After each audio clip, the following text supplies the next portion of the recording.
thumbs up. But coming up next, we've got Vibrations live in the studio, so stick around, stay tuned for that.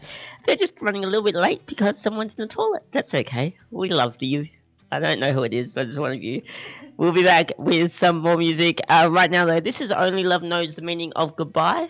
For all those heartachers out there who just love love, we're going to give it to you right now. This is DRM1, the sound of indie.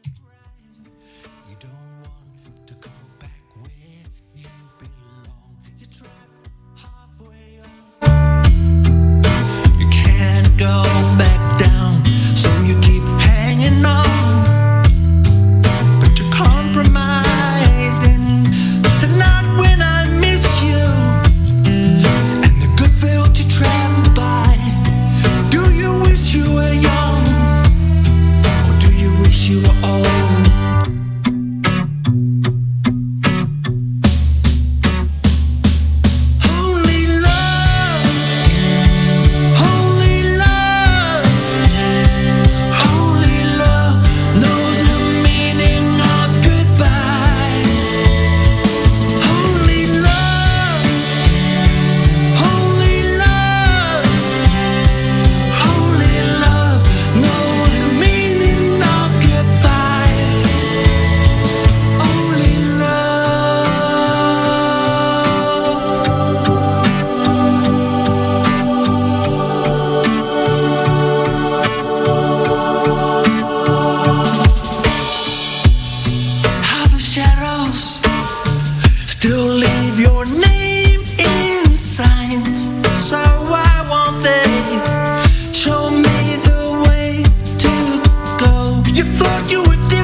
Vibrations with the wonderful team, and we're all here today, so a big hello from everyone.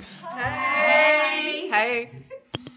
And look, we've got together again, and we're in the conversation. Sort of what surfaced for me, and what I'd love to be in to create the question about is just how it is that we can first just to connect to a broader range of audience, and what's possible in the way that we are communicating. Because what I'm clear about is that, for me, I'd like to take me out of the space of your listening, and I talk about space quite often, and what I'd really love to do is to be able to clarify some of the language that we use, so that there is access for everyone that's out there listening. So Jess, take it away. Wow.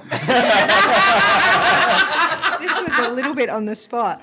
So Dave mentioned just earlier that we're going to do something that we do often, except we usually do this with abundance and money, which is pull the energy of the audience that's listening, pull the people towards us that want to hear this kind of, information, this kind of sharing and questions, the questions that we ask.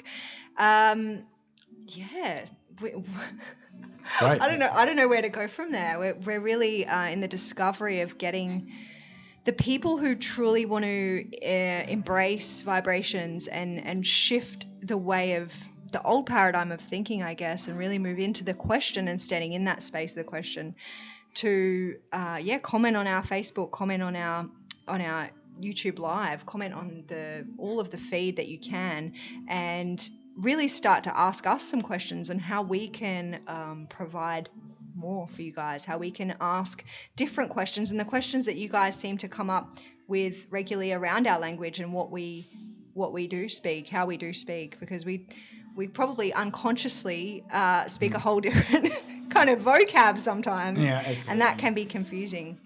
So in the area of space, Dave, what would you how would space occur to you so that other people witnessing this could understand and perceive it a bit better? Yeah, great. So when I speak of space, and it seems to come out in my conversation quite often, I speak about the area that sits between one person and another, and the communication that can go on to fill that, so that there is clarity from what I'm trying to communicate to the receiver. So that, because quite often, and if you look at the technological tools that we have at our disposal, we'll text, and in that, so much is left ambiguous in this space, and especially with tone and intention, and so many of the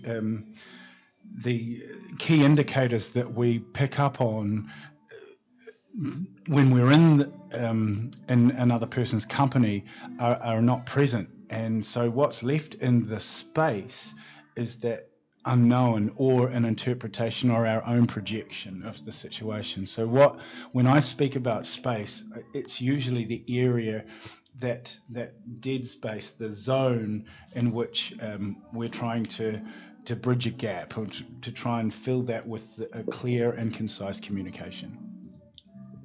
How does that land for you guys? Yeah, that lands really well.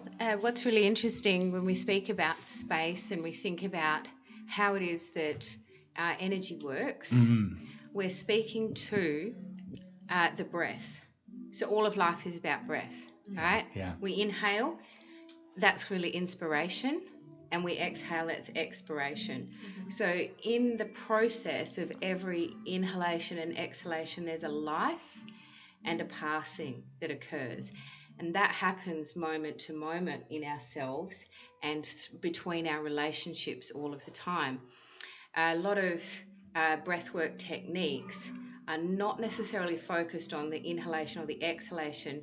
They're focused on the space in between. Yeah, right. And that's where the magic happens. So it's like, if you think about magnets that attract, or when you put them together, they oppose each other, they create that magnetic force. That's really what happens in between when we communicate something and we have the moment to process what are we reaching for in our consciousness. Beautiful. And where does that fit and feel for us in our emotional guidance system in the heart center, and then hopefully in the heart center, unless we've dropped into the solar plexus, in which case we may all be in trouble.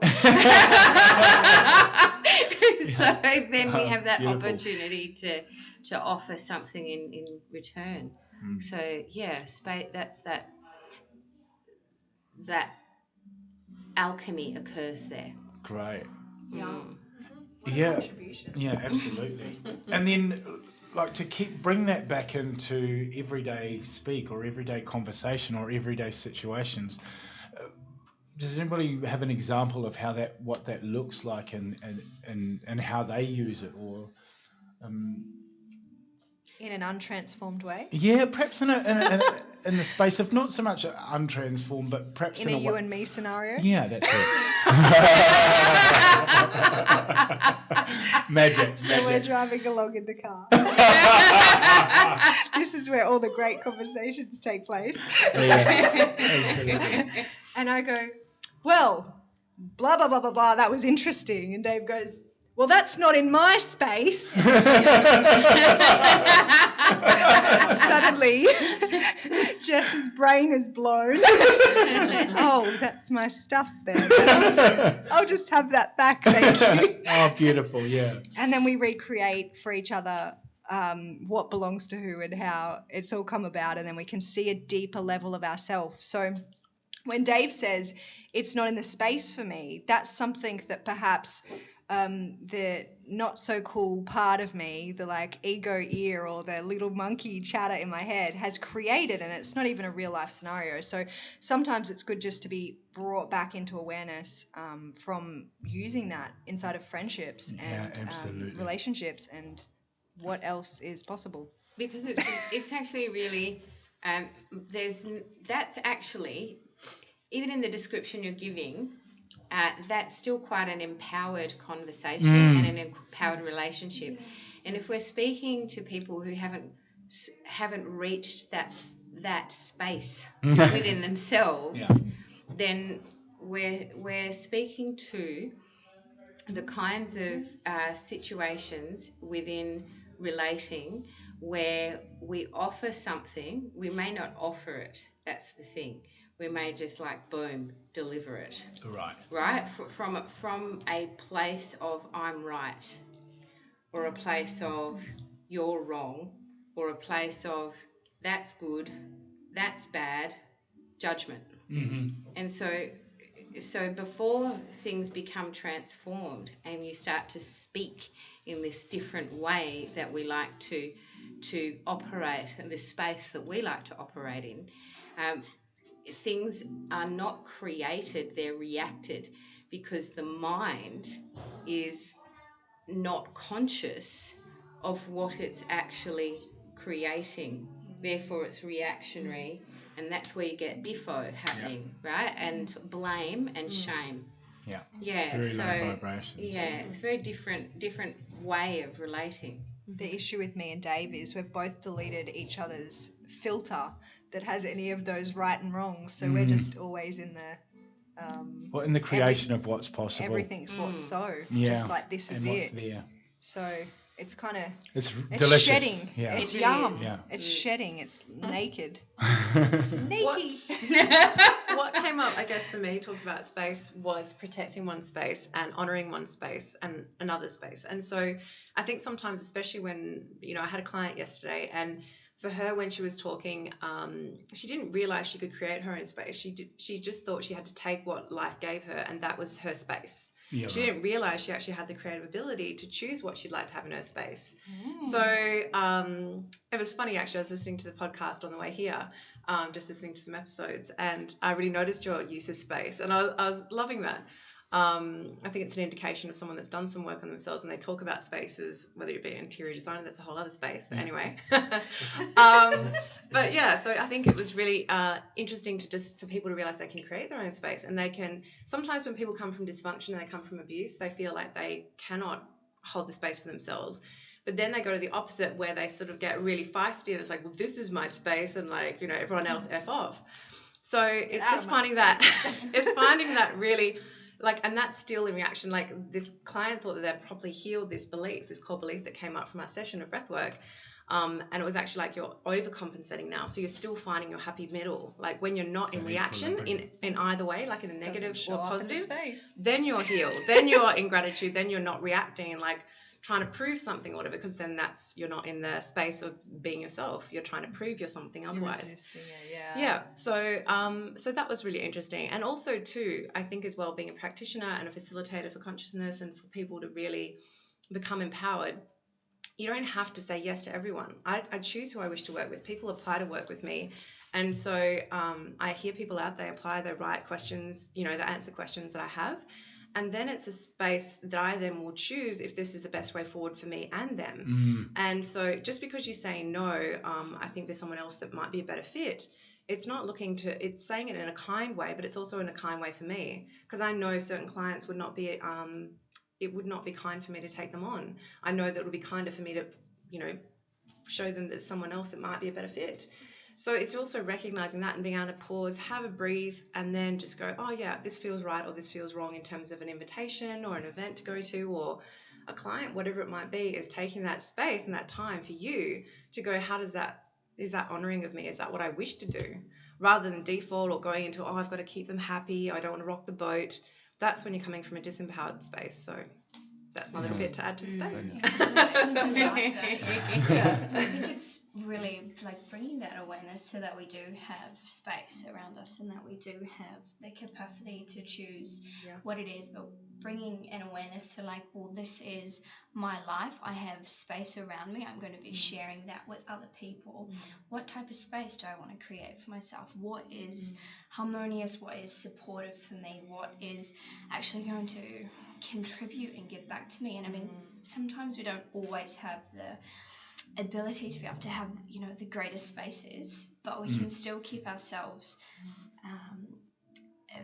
a feeling of being safe and being respected and having those boundaries in those places that maybe it's not so ideal or we don't really want to be there. But I think a lot of us, before we've really gone through a lot of healing and a lot of awareness around, oh, I have a space and it's actually up to me to really be aware of that and to take care of that. I think we can default to just kind of allowing exactly what you're saying about your client, just allowing things to happen to us, because we don't actually really think about, oh, well, what's in my space right now? Who's in my space? What is the environment that's in my space? And really treating that as sacred and really seeing like, wow, if I'm not taking care of that, then how can I expect anybody else around me to really be taking care of that and help me to facilitate the most growth and the most support for myself. So Absolutely. I really found on my journey it was just really becoming aware of like, right, this is what I need to do, is I need to be aware of my space inside me and then also outside of me. And that's not necessary. This is a really feeling thing that we're that's speaking beautiful. to, because there's a lot of different bits of us. There's an emotional body and a mental body. We have a spark of life that drives us to do all of the things that we do, and we have a physical body. So, and then we have our energy field, which is how here's a great example of space. When we walk into a room or a business, we get an instant sense of, is this place safe for me? Is this person safe for me? Something doesn't feel quite right. How do you even know that? Right?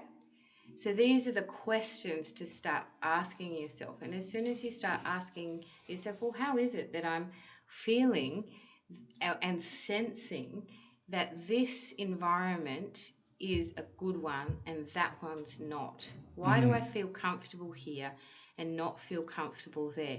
You start to ask yourselves, you pay attention for those cues in your sensory system and start asking yourself the questions.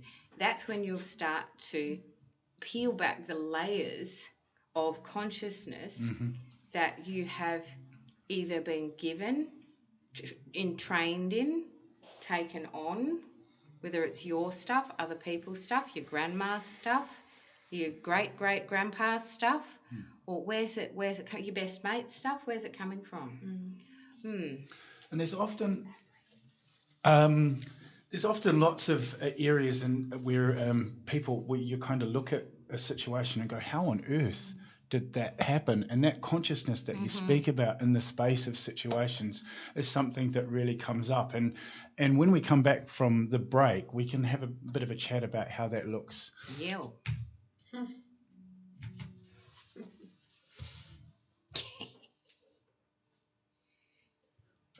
When are you going to do the lawn? I can't even see the kids out there. I'm busy. Fine, I'm calling Country Style Grass Perth. Okay, babe. For all your landscaping and gardening needs, call Country Style Grass Perth today on 0448 924 395 or find them on Facebook by searching Country Style Grass Perth. That's Country Style Grass Perth on 0448 924 395 or message them on Facebook. I don't have much on, can see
protect all this planet, you know. Oh, if you remember that. Zane?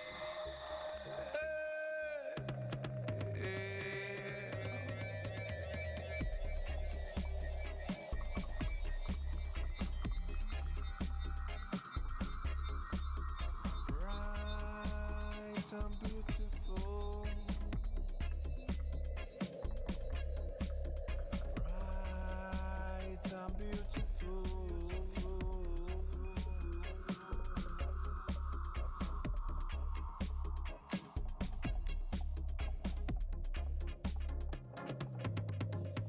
Mountains and streams, rivers and waterfalls, animal migration, according to its seasons. Everything in harmony, everything is irie. Let's keep our world bright, light, and beautiful. Bright and beautiful. Bright and beautiful. Bright and beautiful. Bright and beautiful. Bright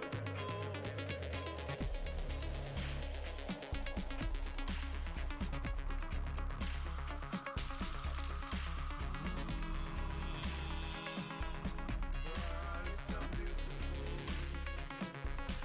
Man with mechanization, greed and desperation,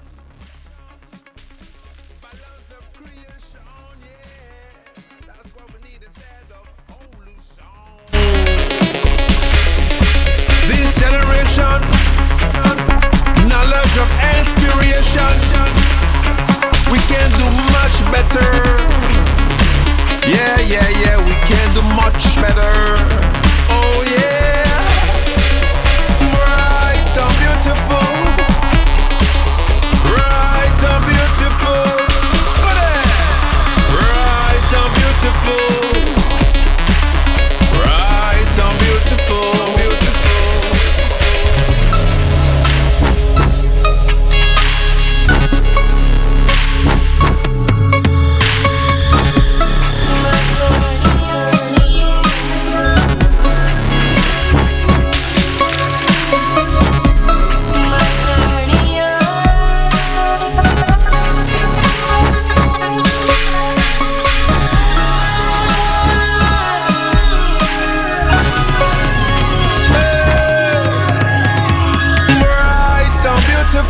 beautiful, beautiful, beautiful,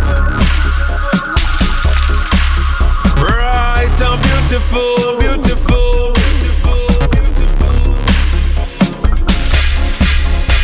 Us, this generation, armed with knowledge and inspiration, we have so much to do. I know now we are ready. We must change the present condition. We have to be the guardians of this planet. This is our right. This is our home. It is a necessity. We have to take action. Bright and beautiful. And welcome back to Vibrations.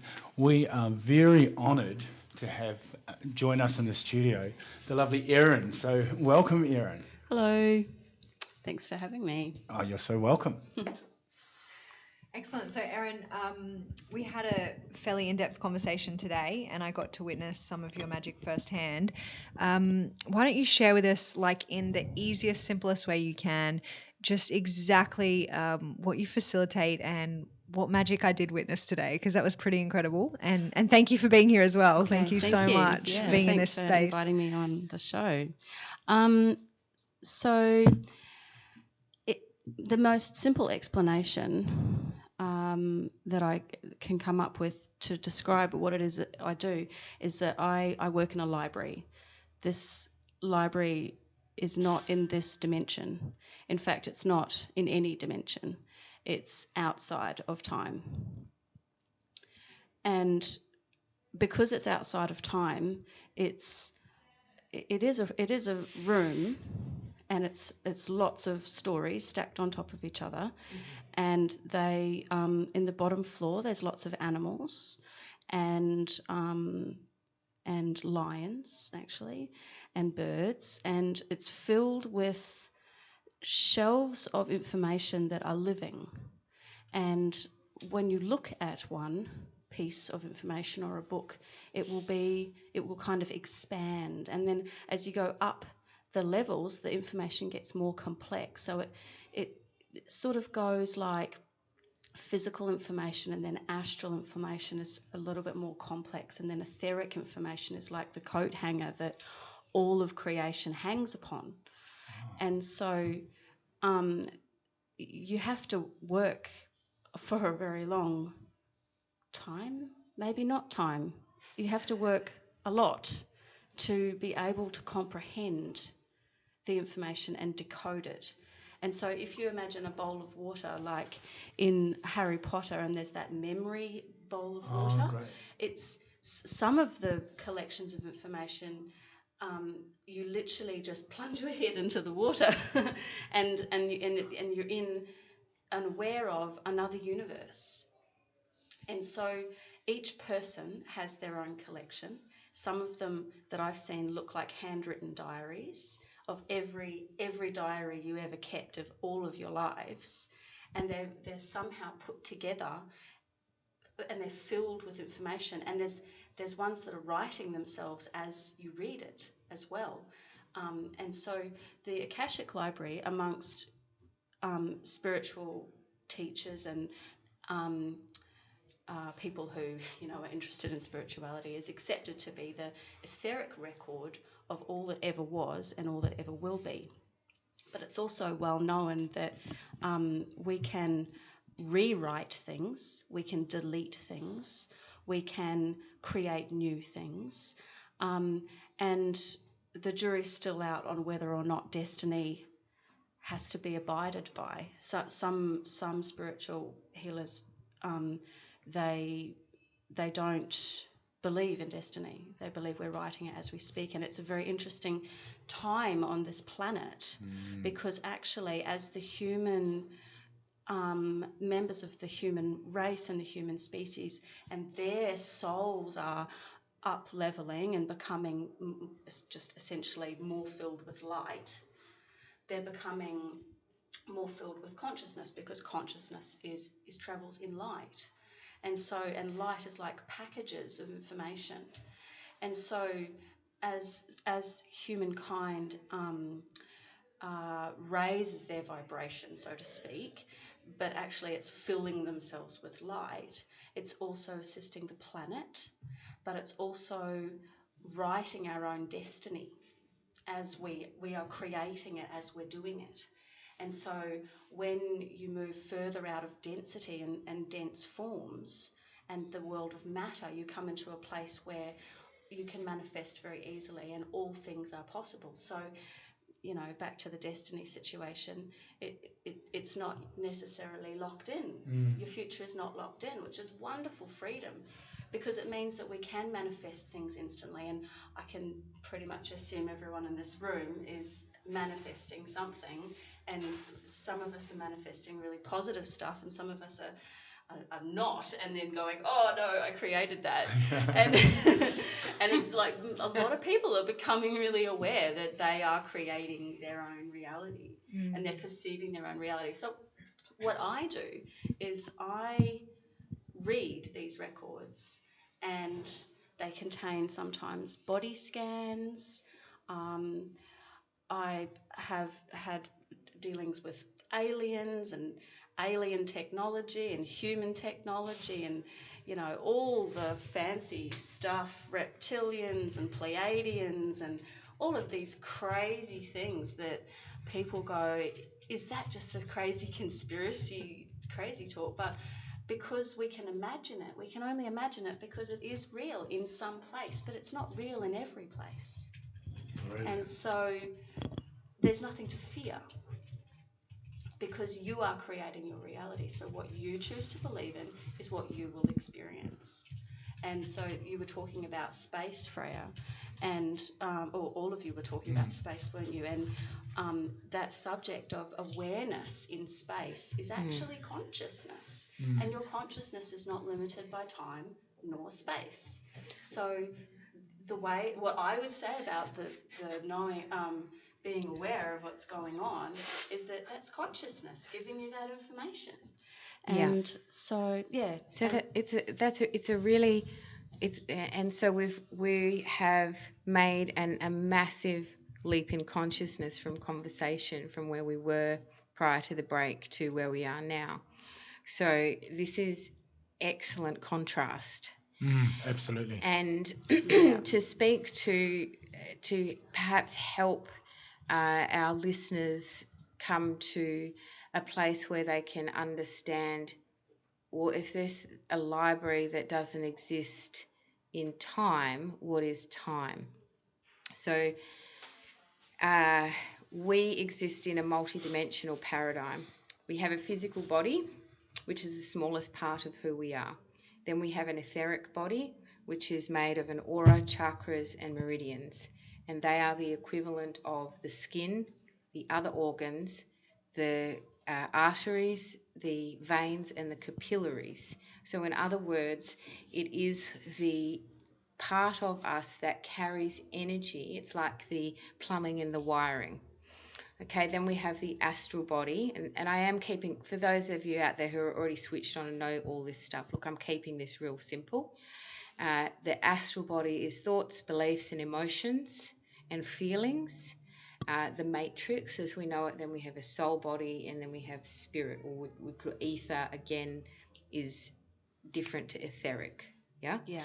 So the way that you get from being asleep at the wheel, driving your own vehicle, to awake is through the development in your soul over lifetimes. Now, what Erin's speaking to is the capacity to look at the development of a soul, or any part of consciousness or reality as we know it, and beyond what we know. In that, in terms of a human soul, we start as very dark, as black, in unconsciousness, total unconsciousness. We run around creating a lot of karma. We make bad errors because we have no discernment. We haven't learnt the rules of life on earth, and then that's called the black work, right? And then we spend a lot of time cleaning that up, especially once we wake up. We're learning through pain. Yeah. And the Buddhists are very good at helping us to get a handle on that. It's the best teacher. It is. Well, yeah.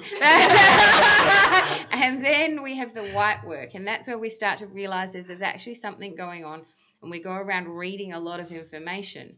So a lot of viewers out there might have read different books and people's views and things like that, and so we start to gather it, and then we put it in the container that is the mind, that is the mental body, which is the mental aspect of the astral body. And then we start to regurgitate that information to people, and often we speak at people at that stage of our development. And at that, whereas lots of our, we should all have both our hands and feet in the air at this moment. I remember distinctly. Let me tell you my truth. I'll speak at you. I'm going to invite you to ask if I wish to hear it. Exactly. And because we are actually really inspired by that person's development and their understanding, and so, but instead of actually taking that information and going away and applying it to ourself, which is where the magic happens, we're speaking at, and then we move into the next phase of work, which is the red work, and that's where we start to take these concepts of information and bring them through our etheric body. Now, each of the chakras are energy centers, and they are the organs.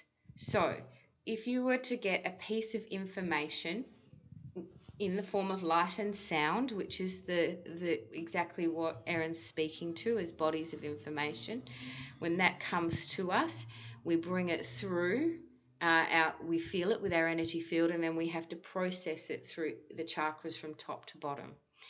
And we start with the nervous system, the crown chakra, and then we bring it to the Ajna chakra, the third eye, which is where we basically, and this is talking in real big text of bullet points, okay, folks? So Gotcha. we then Beautiful, thank you. we then process the abstract information. So that the third eye sits right in the middle of the endocrine system. Your head is where most of your sensory perception occurs, aside from your gut and your heart chakra, right? Your solar plexus and your heart chakra.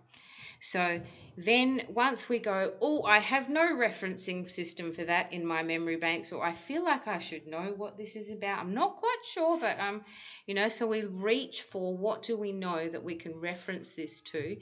And then once we have that in a place that we of some kind of processed understanding, we then send that through to the subconscious mind, and we send that information down to the throat chakra, which then organizes that information and disseminates it to the rest of our being. Perfect. It's the heart chakra that tells us is the emotional compass, hence compassion, compass ion, right? It gives you the emotional guidance. And then it's got to come through our self-worth center, which is the digestive system. So if we're not digesting the energy of life very well, we'll be suffering anxiety and all sorts of other things, eating disorders, etc., etc. But once we have humility as the bedrock, where it's not about how good I am or how bad I am in polarity, then we can send that through to the power center, the navel, where we're in our personal power, through the creative center at the sacral, which is, yes, responsible for the birth of children, but also the birth of ideas, the birth of Human Being Day, the birth of businesses, inventions, and then it's got to come down through the base, and the base is the slowest moving one, which resonates with the physical 3D dimension. So the experience that we have then is things come out of non-physical, out of idea and inspiration, and they land in a physical form. You can just look at the chair you're sitting in right now, the car you're driving, or any of those things. They once upon a time were an idea somewhere out there in this space beyond time that Erin is speaking to, and then it arrives in the physical dimension once it's processed. So linear time exists in the third dimension. Everywhere else we are dealing with no time space. Yeah, Okay. correct. And this is my experience of living essentially with my consciousness outside of time all the time. Yeah. And just dipping in when it's beneficial for a being or someone who's come to me who wants some help, Yeah. And like Kat was saying earlier, I don't work with everyone. Sometimes it's not my work to do. And it's really important that discernment is used whenever you're connecting energy fields with anyone, with any being. And so yeah, when I work in this way, it's it sounds very sciencey, so I work with the human body and aligning the consciousness and all of those various bodies that are very complex, well explained, but very complex, all with their own systems of movement and interaction and communication. If you imagine like inside of your phone, there's a whole lot of pieces and parts, and they all have to be functioning correctly in order for the screen to fit on or to click on, and for it to turn on and do what it's supposed to do. So I work in realigning all of those things into the human avatar. And so the human avatar is obviously the physical body. I call it an avatar because I consider myself a scientist, in all honesty. And I have to, and I perceive these things as very formulaic devices. Mm-hmm. All of these bodies are just technology. Yeah. And they're the technology of consciousness. Yes. And so these layers of technology are malleable and evolving, always evolving, and can be manipulated by consciousness. Because in the space of quantum, in quantum physics now, the scientists are realizing that the concept that they're holding in their head, if they have an expectation, now that's not a physical thing, that's just they think this might happen, therefore they're finding in their results that when they hold a conscious expectation or an unconscious expectation, that those things are influencing the results of the experiments that they're doing. Quantum science. Quantum science. Yes. And just to help people understand as well that what we're speaking to is, and listening to is someone, this is Erin, who has done the development in her energy body. Now, as your energy body grows, your chakras become bigger, and the veins are able to download more light and frequency. Yeah, right. correct. And as that occurs, then your subtle senses become more and more attuned. So in order to be able to access the Akasha, one has got to have a clear heart chakra. That means you're not holding grudges, you're not holding resentment, you're not, holding grief and unforgiveness and all of the other stuff. And then what occurs is your crown can open. And the crown chakra will not open to download lots of high frequency energy until the emotional body and the mental body are very purified. And there's a good reason for that, because if high frequency energy lands on anger, what's going to happen? Boom, the planet's gone, and pod and pock that. Point of creation, point of destruction, right? Yeah. And we're just clearing space there, folks. That's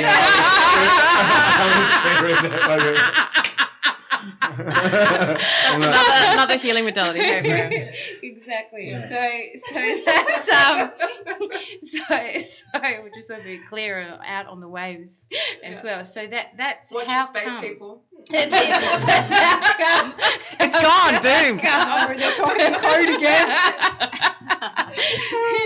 And so that's how come Erin can access this, and she's got a really developed third eye that she is able to perceive the life in what she's perceiving and its movement and shifts and changes. It's a very developed level of consciousness you're listening to. Absolutely. So the other thing that I just want to give everybody who's listening today is that there is inside of every single one of you, there is something called the smart body, and this is the record of everything, of all of your lives. And even if you don't believe in lives, then it's the record of you, your internal self in this life. And you can actually command your smart body to activate and communicate with you, and you can also clear it of programming. So I encourage you to say to yourself, smart body, I command you to clear the first, second, and third level of human programming. Do this now.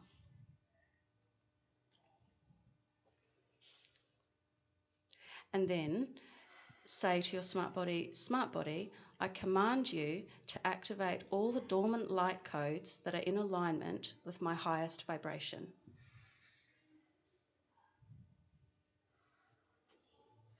And then say to your smart body, I command you to pull in light. And continue doing this until I command you to stop.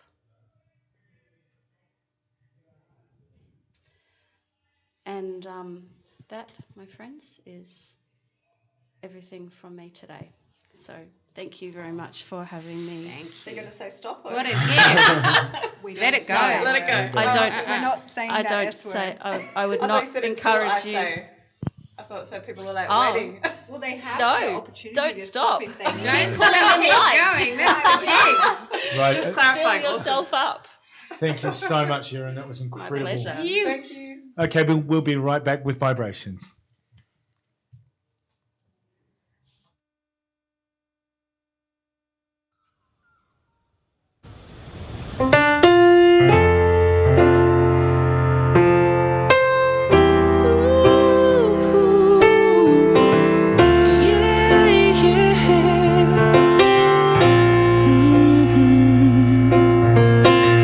You say you're there for me, always say you're there for me, even when I'm not around. I'm walking aimlessly, you're the one to follow me when I am lost in the crowd. I keep on losing sleep, there's gotta be a remedy. I think I'm losing my mind. I'm fighting misery, these thoughts are creeping up on me. I'm running out of time. Would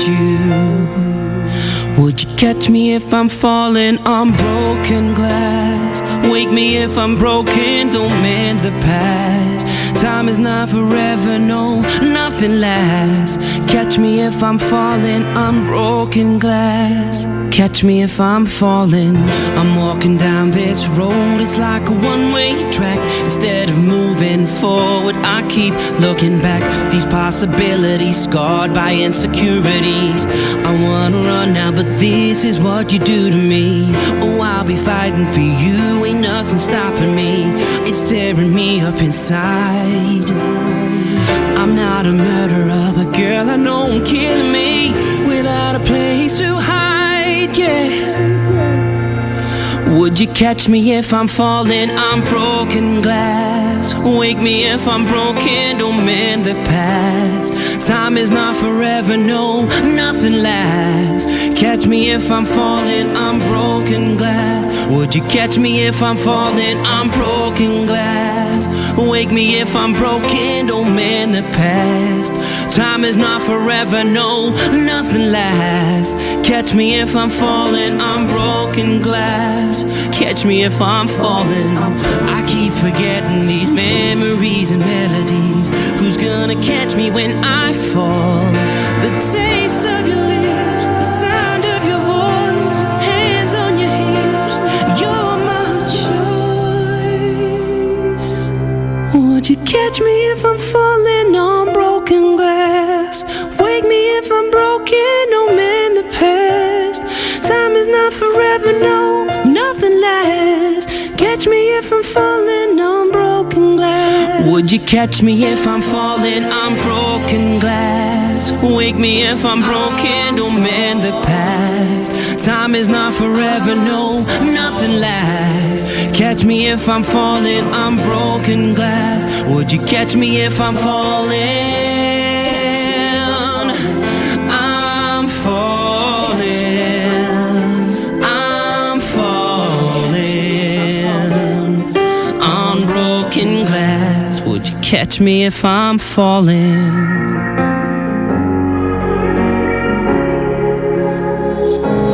Hey, you try to find a way out, try to think of something new. Yeah, just checking all the layout, checking all the point of view. Why you running from the truth, running from your demons now?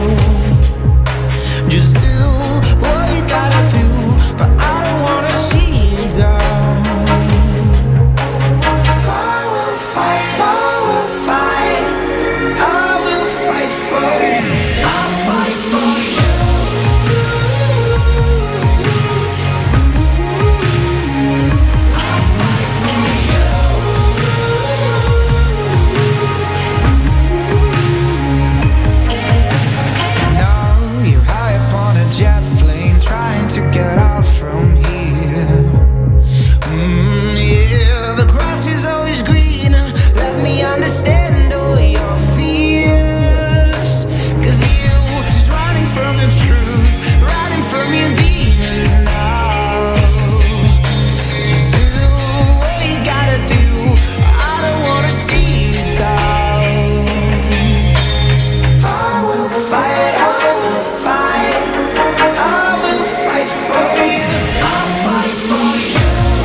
children. I got the girls all playing. It's great.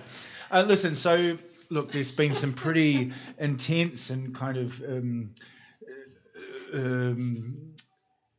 new conversation for some of our listeners, and bear with us because we will unpack it and really dissect it all the way through.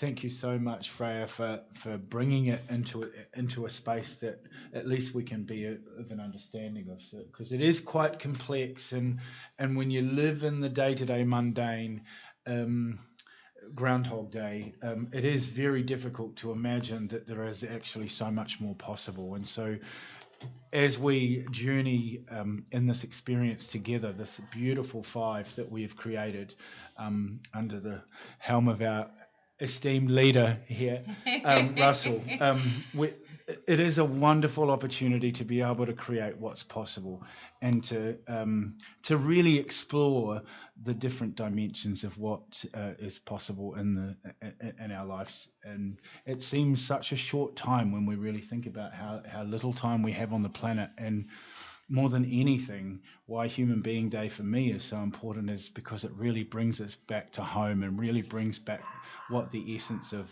is to each and every one of us, what it is to be a human being and what's possible in the space of being a human being. So in like what we got from Erin, and I know exactly what I'll be doing on Human Being Day at 11:11, because that was a really beautiful share. And I actually think, Freya, you'll have something else to be able to support that with, that I think I'd love, and I haven't put it to the team, but we will be getting together on Human Being Day later in the afternoon for our normal time slot. But what I'd love to do is one way or another be in the space together at 11:11 and really be in the guidance of what's possible to really bring us into the space and raise that vibration. So again, the 22nd of October, it's just around the corner, and in fact it's next Tuesday, am I right? Yes. Oh, wow, that came quick. Yeah, it did. So next Tuesday, please honour yourselves by setting an alarm. Set it for, I know Freya said she set it for 11 o'clock so that she's got 11 minutes to kind of get herself into the space. Now, we're already raising our own vibrations in the space in the lead up in our daily, wearing the hats just to bring us into consciousness.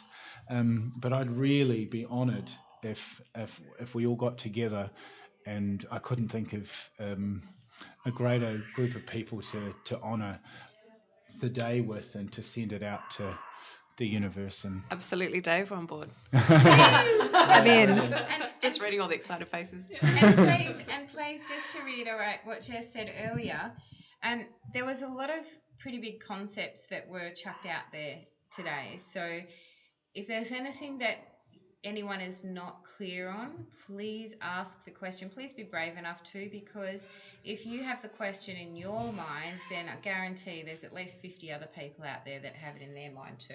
500, So 5,000. please, yeah. You know, like, it Yeah. keeps going on, and there's nothing. That's the exciting part of this journey, is as we keep asking the questions. It's not in the answers so much, it's in what's possible in the space. And there's that space word again, but that's where the possibility lives, that's where the glory is, that's where the magic is. The grace. Yeah. Absolutely. And then also too, I guess as well, some of the stuff, it might seem like it's very airy-fairy, but when you actually really ground that information, it can make your life so much more magical and so much easier. I think that at the end of the day, when people go, well, what's the use of knowing all of this about chakras and whatever else? But it actually is information that can be very valuable, not only for your well-being, your health, finding what you're really passionate about, what your purpose is, a whole range of things. So making things like that very pragmatic and usable is the aim of the game, at least from where I stand. Otherwise, it's like, what's the point? But it's very complex information, but it's also very simple as well when you boil it down, and very life-changing information in so many ways that you're not even aware of. Yeah, and there has been there has been a habit in humanity to make the mysterious either woo-woo and cray-cray, or to make it inaccessible to the average person. And so personally, it's, you know, I make it my personal mission to demystify mystery so that it becomes a grounded and practical tool for the individual's life. So exactly. The other bit too I'd add in that, Freya, as well, is that you cannot really access certain superpowers until you really do honour it and honour the sacredness of this information. So I think that's the other thing too, is that there's a reason sometimes that some of these things have been more of a mystery, is that it's got to be taught with a level of respect, and that the other person also receives it in that way. And I don't think anyone is ever given more than what they can handle. And I think it's like giving a bazooka to a baby. It may be a weird analogy, but there's a lot of damage that could be done. So it's giving it the information. Pull the trigger. Well, there you go. That's just the start of problems. But so it's really knowing that information is given when the teacher arrives, when the student is ready. And I think that's an important thing to do. And also to realise that, you know, look at the state of the world. Were we treating each other with respect? Okay, so that's the thing. So it's really looking at developing yourself, like you said, about the heart chakra being purified, and also the other bits and parts involved. You cannot receive the information until you purify yourself, until you really go deep within, do the work, and then the rewards are given. Absolutely. It's like anything. You can't take a pill and get a six-pack. Not yet, anyway. But there's rewards that come from putting the effort in. And I hope never, truthfully. Absolutely. And it's true. So to summate, it's with great power comes great responsibility. Absolutely. So it's about respect for the self and respect for all of creation. Yeah. Cool. And that brings us to the end of Vibrations today. I hope you really enjoyed the discussion, as we've enjoyed sharing it with you. Look forward to chatting to you again, well, to being on the space on the airwaves next week. And we do have a Facebook page, so if you can check out Vibrations on the Facebook page, I think you can type into the search bar at the top of Facebook app or whatever. You just type in HBD, and it does actually pop up. Or Human Being Day is another thing you can search for. Brilliant. And it's all there. Yeah, I'm terrible with technology. On your smartphone. Thanks so much for being present with us. We really enjoyed your company.